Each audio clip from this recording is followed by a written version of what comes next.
आरक्षणाच्या संदर्भात केंद्रीय मंत्र्यांनी दिलेली माहिती समोर आलेली आहे. खासदार विशाल पाटील यांनी सांगितलं की 1979 पासून कोणताही प्रस्ताव राज्य सरकारकडून गेलेला नाही.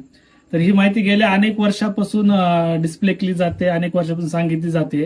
गेल्या 40 वर्ष झालं धनगर आरक्षण मिळावं महाराष्ट्रातल्या लोकांना म्हणून राज्य सरकारकडून एकही प्रस्ताव गेलेला नाही.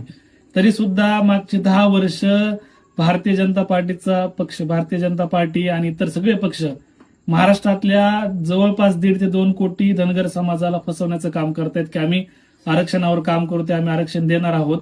एकही प्रस्ताव मागच्या 40 वर्षात जर गेला नसेल तर गेली 15-20 वर्ष या सगळ्या सरकारने जी धनगर समाजाची फसवणूक केली याला जबाबदार कोण, हा आमचा प्रश्न आहे मित्रांनो.